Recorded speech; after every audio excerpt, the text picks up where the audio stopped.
உங்கள் நலம் விரும்பி ஆஸ்ட்ரோ ராஜகுமாரியின் இனிய வணக்கம். ஸ்ரீ காலபைரவரின் கருணையினாலும் அருளாலும் நோய் நொடி இல்லாமல் உங்கள் இல்லங்களில் எப்பொழுதும் இன்பம் பொங்கட்டும் என்று ஸ்ரீ காலபைரவரை வேண்டி வணங்கிக் கொள்கிறேன். இன்று நாம் 16/8/2020 ஞாயிற்றுக்கிழமை ஆதிவார பிரதோஷ தினம் அன்று புனர்பூச நட்சத்திரம், குருவுடைய நட்சத்திரம். மிக சிறப்பான ஒரு நன்னாளில் வரக்கூடிய இந்த பிரதோஷத்தை பற்றி தான், அதோடைய மகிமைகளை பற்றி நம்ம இந்த வீடியோவில் பார்க்க போகிறோம். ஞாயிற்றுக்கிழமையில் வரக்கூடிய இந்த பிரதோஷம் சூரியனுக்கு மிக ஏற்ற நாளான ஞாயிற்றுக்கிழமையே வருகிறது. அதுவும் சாயந்தரம் நீங்கள் 4:30 6 மணி வரைக்கும் ராகு காலம் ஞாயிற்றுக்கிழமை. அப்போ அந்த ராகு கால வேளையில் சிவனை வழிபாடு செய்யும் பொழுது ராகு கேது தோஷங்களில் இருந்து நமக்கு ஒரு பெரிய விடுதலை கிடைக்கக்கூடிய ஒரு நல்ல நேரமாக அது இருக்குது. அது ரொம்ப முக்கியம். ஞாயிற்றுக்கிழமையில் வந்ததுன்னா அது ரொம்ப ரொம்ப விசேஷம். ஏன்னா அந்த ஞாயிற்றுக்கிழமை 4:30 தான் நம்ம பிருத்திங்கிற தேவியை வழிபாடு செய்வாங்க எல்லோரும் பார்த்தீங்க அப்படின்னா. அதே சமயம் பைரவரை வழிபாடு செய்வாங்க திருமணம் ஆகாதவர்கள்லாம். அந்த நேரத்தில் பிரதோஷத்தை நம்ம சிவனையும் நந்தியன் பெருமானையும் நம்ம வழிபாடு செய்யும் பொழுது மிக சிறப்பாக இருக்கும். அந்த ராகுகால நேரத்தில் எப்பயுமே ஒரு வழிபாடு, அது பிரதோஷ நேரம் வந்ததுன்னா மற்றும் அது ஒரு மகத்தான ஒரு உன்னதமான அது ஒரு நேரமாக அது இருக்குது. ஸோ பிரதோஷ வேலை அப்படின்னாலே 4:30 6 மணி வரைக்கும் தான் தினமும் வரும். திரையோதசி அன்னைக்கு அது வந்தது அப்படின்னா அது பிரதோஷ வேலையாக நம்ம சிவபெருமானை வழிபாடு செய்கிறோம்.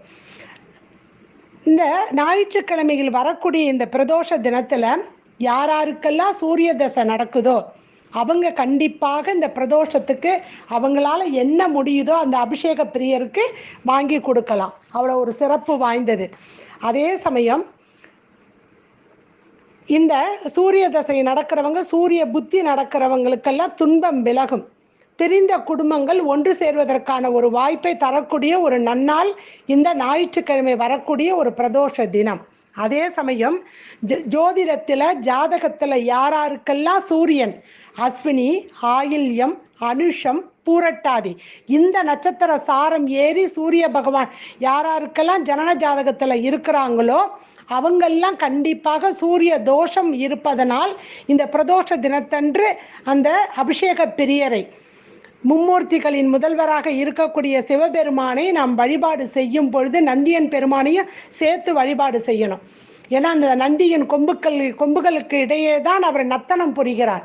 அப்போ 30 முக்கோடி தேவர்களும் இருந்து அந்த வேளையில் சிவபெருமானின் நடனத்தை ரசித்து அவரை வணங்கி வேண்டி நிற்கிறாங்க. அந்த வேளையில் நம்ம போய் நின்று வழிபாடு செய்யும் பொழுது அப்போ சிவபெருமான் அருளோடு 30 முக்கோடி தேவர்களும் நிற்கக்கூடிய நின்று வணங்கக்கூடிய அந்த நேரத்தில் நாமும் வணங்கினோம் என்றால் நமக்கு வேண்டியது வேண்டும் பிரகாரம் நமக்கு கிடைக்கும்.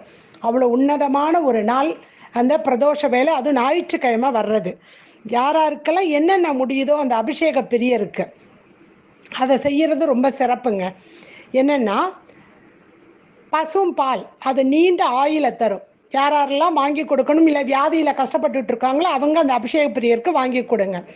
அடுத்தது பசும் தயிர், மக்கட்பேறு வாய்க்கும். யாருக்கெல்லாம் சந்தான பாக்கியம் வேணும்னு வேண்டி வணங்குறீங்களோ அவங்க தயிர் வாங்கி கொடுத்து அந்த அபிஷேகத்தை உங்கள் கண்ணால் அதை பார்க்கணும். நீங்கள் பஞ்சாமிர்தம் நல்ல பலம் தரும், வெற்றி தரும். அரசியல்வாதிகள், ஏதாவது ஸ்போர்ட்ஸில் இருக்கிறவங்க, வெற்றி பெறணும்னு நினைக்கிறவங்க பஞ்சாமிர்த அபிஷேகம் பிரதோஷத்தன்னைக்கு செஞ்சீங்க அப்படின்னா நீங்கள் கேட்ட வரம் உங்களுக்கு கிடைக்கும். அடுத்தது தேன், சுகம் அளிக்கும். வியாதிகளில் இருந்து கஷ்டப்படுறவங்க, நாள்பட்ட வியாதிகளை இருக்கக்கூடியவங்க, சங்கீதம் கற்றுக்கணும்னு விரும்புகிறவங்க எல்லாம் தேன் அபிஷேகம் செய்கிறது சிறப்பு. அடுத்தது நெய் அபிஷேகம், முக்தி தரும். சர்க்கரை அபிஷேகம் எதிரியை ஜெயிக்கக்கூடியதாக இருக்கும். அது நாட்டு சர்க்கரையாக இருக்கணும். அதில் ஒரு சொட்டு நீங்கள் அந்த நாட்டு சர்க்கரையில் ஒரு சொட்டு நெய்யை விட்டு அந்த அபிஷேகத்துக்கு கொடுக்கணும். சும்மா கொடுத்துடக்கூடாது, அது கவனம் தேவை. இளநீர் நல்ல சந்ததிகளை அளிக்கும். குழந்தைகளுக்கெல்லாம் நல்ல ஒரு எதிர்காலம் வேணும்னு வேண்டிக்கிற பெற்றோர்கள் இளநீர் அபிஷேகம் செய்வது சிறப்பு. கரும்பு சாறு ஆரோக்கியம் அளிக்கும். யாருக்கெல்லாம் 6ஆம் அதிபதி 8ஆம் அதிபதியுடைய தசாபுத்திகள் நடக்குதோ அவங்க எல்லாரும் கரும்பு சாறு அபிஷேகம் செய்கிறது சிறப்பு. நார்த்தம் பழம் சந்ததிகள் வாய்க்கும். குழந்தை பேர், மக்கள் பேர், சந்தான பாக்கியம் வேண்டுபவர்கள் செய்யக்கூடிய அபிஷேகம். சாத்துக்குடி துயர் துடைக்கும். எனக்கு அவங்களால கஷ்டம், இவங்களால கஷ்டம், பக்கத்து வீடு கஷ்டம், எதிர்த்த வீட்டுனால கஷ்டம், அப்படியெல்லாம் வேதனைப்பட்டுக்கிட்டு இருக்கிறவங்க சாத்துக்குடிய சாறு எடுத்து அதை அபிஷேகம் செய்தீங்கன்னா உங்களுடைய துயர் துடைக்கப்படும். எலுமிச்சம் யம பயம் நீங்கும், யம பயம் நாசம். எலுமிச்சங்கிறதே தேவக்கனி அப்படிம்பாங்க. அப்போ அதை செய்யும் பொழுது சிவன்கிட்டத்தான் நம்ம கடைசியாக மோட்சத்துக்கு போகக்கூடியவராக இருக்கக்கூடிய சிவபெருமானுக்கு தேவகனி என்று சொல்லக்கூடிய அந்த எலுமிச்சம்பழத்தில் நம்ம சாறு எடுத்து அபிஷேகம் செய்யும் பொழுது யம பயம் நமக்கு நீங்கும். வயசான காலத்தில் சில பேர் மரண பயம் வரும் இல்லைங்களா, அவங்களுக்கு அதை செய்கிறது ரொம்ப சிறப்புங்க. சரிங்களா. அடுத்தது திராட்சை பழம். அது கருப்பு திராட்சையாக இருக்கிறது ரொம்ப சிறப்பு. திட சரீரம் அளிக்கும், உடம்புல நல்ல திடகாத்திரம் இருக்கும். ஸ்போர்ட்ஸில் இருக்கிறவங்களுக்கெல்லாம் இது ரொம்ப சிறப்புங்க, அதை பண்ணலாங்க. வாழைப்பழம் பயிர் செழிக்கும். எந்த வாழைப்பழமாக இருந்தாலும் நீங்கள் அந்த வாழைப்பழத்தை பஞ்சாமிர்தத்தோடு சேர்த்து பண்ணாலும் சரி, இல்லை தனியாக பண்ணாலும் சரி, தனியாக வாழைப்பழத்தை செய்யும் பொழுது அபிஷேகம் செய்யும் பொழுது கொஞ்சம் தேன் அதில் விட்டுக்கணும், அது ரொம்ப முக்கியம். மாம்பழ அபிஷேகம், ஏன்னா இப்போ மாம்பழம் இருக்கிற சீசன் இல்லைங்களா, அப்படி மாம்பழ அபிஷேகம் தனியாக பண்ணிங்கன்னா செல்வம் வெற்றி எல்லாம் வரும். பலாப்பழம் மங்களம் தரும். முக்கணிகளில் மா பலா வாழை இது மூணுமே நம்ம செய்கிறது சிறப்பு. அதுவும் இந்த காலத்தில் இப்போ அந்த பழங்கள் இருக்கக்கூடிய ஒரு சீசன், அதனால் அது ரொம்ப சிறப்பு வாய்ந்ததாக இருக்கும். யோக சித்தியை வேற தரும் பலாப்பழத்தில் நீங்கள் அபிஷேகம் செய்யும் பொழுது. மாதுளை பகை நீங்கும். யாருக்கெல்லாம் கோபம் தவிர்க்கும், பகை நீங்கும். யாருக்கெல்லாம் 6ஆம் அதிபதியோடைய தசாபுத்தி நடக்குதோ, ருண ரோக சத்ராதிபதி எதிரிகள் இருக்கக்கூடிய தசா நடக்கக்கூடிய காலகட்டத்தில் யாராருக்கெல்லாம் செவ்வாயும் சனி வீக்கா இருக்குதோ, இல்லை நீச்சமாகி இருக்குதோ, அவங்களுக்கெல்லாம் இதை செய்யறது ரொம்ப சிறப்புங்க. சரிங்களா. அடுத்தது தேங்காய் திருவல். அரசு உரிமை கிடைக்கும். யாருக்கெல்லாம் கவர்மெண்ட் ஜாப் கிடைக்கணும்னு வேண்டுறாங்களோ அவங்கெல்லாம் தேங்காய் பூவை நல்லா திருவி அதுலேயும் ஒரு சொட்டு நெய்யை விட்டு கொடுக்கணும், சும்மா கொடுக்கக்கூடாது. திருநீர் அபிஷேகம் சகல நன்மைகள் தரும். அன்னம் அபிஷேகம் அரசுரிமை தரும். சந்தனம் சுகம் அளிக்கும், பெருமை சேர்க்கும். பன்னீரில் அபிஷேகம் செய்தீங்கன்னா சருமம் காக்கும். கும்பத்தை வச்சு ஆவாகனம் பண்ணி அந்த ஜலத்தை எடுத்து அபிஷேகம் செஞ்சோம்னா பிறவி பயன் அளிக்கும். சங்காபிஷேகம் எல்லா நலமும் எல்லா ஐஸ்வர்யங்களையும் கிடைக்கக்கூடியதாக இருக்கும். சங்காபிஷேகம். நன்னீர் கங்கை ஸ்தலம் இதெல்லாம் கொண்டுட்டு வந்தீங்களா, அதெல்லாம் பார்த்தீங்கன்னா நமக்குள்ள தூய்மையாக வச்சுக்கும். அந்த நன்னீர் கிருமிகள்லேருந்து நம்மளை காப்பாற்றும். நல்லெண்ணெய் அபிஷேகம் நலம் தரும். பச்சரிசி மாவு, நமக்கு பச்சரிசி மாவு இந்த பைல்ஸு அந்த மாதிரி பிரச்சனைகள் இருக்கிறவங்களாம் பச்சரிசி மாவை அபிஷேகம் பண்ணலாங்க. கடன் தீருங்க பச்சரிசி மாவில் செய்யணும். யாராருக்கெல்லாம் நாள்பட்ட கடனே எனக்கு அடைய மாட்டேங்குது அப்படியெல்லாம் நினைக்கிறவங்க பச்சரிசி மாவில் நீங்கள் அபிஷேகம் செய்யலாம். மஞ்சத்தூள் நல்ல நட்பு வாய்க்கும். திருமஞ்சனத்தூள் அது தனியாகவே விற்குங்க. சரிங்களா. அதை வாங்கி நீங்கள் இது பண்ணிங்கன்னா நோய் தீர்க்கும், அதை அபிஷேகம் பண்ணிங்கன்னா. இவ்வாறாக அந்த அபிஷேக பிரியருக்கு அந்த ராவுகால நேரத்தில் வரக்கூடிய பிரதோஷம் மற்றும் ஒரு நல்ல ஒரு நேரமாக இருக்கிறதுனால அந்த நேரத்தில் நீங்கள் இந்த அபிஷேக பிரியருக்கு அபிஷேகங்கள் செய்து அன்று முழுவதும் உபவாசம் இருந்து அன்று மாலை நடக்கக்கூடிய அந்த அபிஷேகத்தில் கலந்து கொண்டு அதன் பிறகு நீங்கள் அப்படி அபிஷேகத்தில் கலக்கும்போது விநாயக பெருமானுக்கு, முருகப்பெருமானுக்கு, சிவபெருமானுக்கு எல்லோருக்கும் தீபம் ஏற்றி வழிபாடு செய்யணும். முக்கியமாக நந்தியம்பெருமாளையும் அம்பாளையும் அன்னைக்கு வழிபாடு செய்யணும். சோம பிரதோஷம் செய்யணும். சரிங்களா.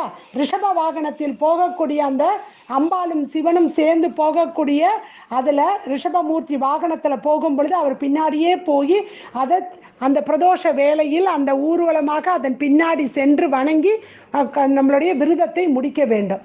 வீட்டில் வந்து அதுக்கப்புறம் நீங்கள் சுவாமிக்கு இங்கே நீங்கள் வந்து நம் வீட்டில் இருக்கக்கூடிய பூஜை ரூமில் இருக்கக்கூடிய சிவபெருமானை வணங்கிய பிறகு நீங்கள் உங்கள் விரதத்தை நிவர்த்தி செய்யணும்.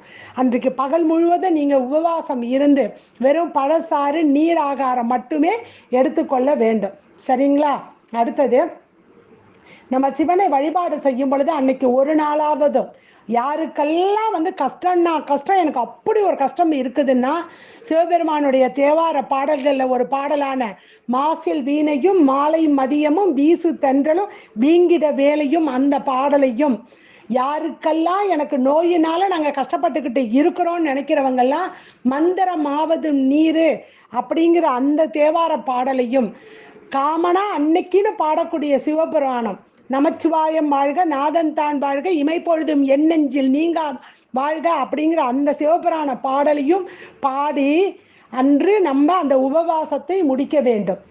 இதை செய்யும் பொழுது நமக்கு அதுவும் ஞாயிற்றுக்கிழமையில காலையில் சூரிய வழிபாடு, பகல் முழுவதும் உபவாசம், மாலையில் அந்த பிரதோஷ வேளையில் எங்களால் கோயிலுக்கு போக முடியலைன்னா வீட்டில் இருந்து அதெல்லாம் பாடுங்க. பாடி நீங்கள் வணங்கி வரும் பொழுது அந்த சிவனிங்க உங்களுக்கு என்னென்ன பிரச்சனைகள் இருக்கோ, குடும்பத்தில் யாரெல்லாம் பிரிஞ்சு போனாங்களோ குடும்ப ஒற்றுமை ஓங்கும், எல்லா வளமும் வரும். சரிங்களா? யாராருக்கெல்லாம் சூரிய தசை நடக்குது, எனக்கு கஷ்டமாக இருக்குது, சூரிய புத்தி நடக்குது, அப்பா பிள்ளைக்குள்ள சண்டை நடந்துக்கிட்டு இருக்குது, பிரச்சனையாக இருக்குதுங்கிறவங்கெல்லாம் இந்த விரதத்தை இருந்தீங்கன்னா உங்களுக்கு அபரிதமான பலன், கை மேல் பலன் உங்களுக்கு கிடைக்கும். நீ இவ்வாறாக சிவனை வழிபட்டு அன்று என்னால் எதுவுமே சொல்ல முடியல அப்படின்னாலும் ஓம் நமச்சிவாயான்னு ஒரு 108 திருப்பம் சொல்லுங்க. இல்லாட்டி தன்னாட்டுடைய சிவனையே போற்றி எண்ணாற்றவருக்கு நிறைவா போற்றின்னு சொல்லுங்க. இல்லை 8 இருந்து கோயிலுக்குள்ள மூடி இருக்கு, கோயில் போக முடியாட்டி கோபுரத்தை வணங்குனீங்கன்னா கோடி புண்ணியம். அப்போ அந்த கோபுர கலசத்தை நின்று நீங்கள் வணங்கிட்டு உங்கள் வீட்டில் வந்து பூஜையை ஆரம்பிங்க. இவ்வாறாக நீங்கள் சிவபெருமானை வணங்கி வாழ்வில் எல்லா வளமும் பெற வேண்டும் என்று நானும் உங்களுக்காக சிவபெருமானை வேண்டி வணங்கிக் கொள்கிறேன். மீண்டும் ஒரு நல்ல பதிவில் வந்து உங்களை சந்திக்கிறேன். நன்றி, வணக்கம். ஸ்ரீ குபேரன் டிவியை பார்த்தமைக்கு நன்றிகள். மேலும் இது போன்ற தகவல்களை தெரிந்து கொள்ள ஸ்ரீ குபேரன் டிவியை சப்ஸ்கிரைப் செய்யுங்கள். மறக்காமல் பெல் ஐக்கானை கிளிக் செய்யுங்கள்.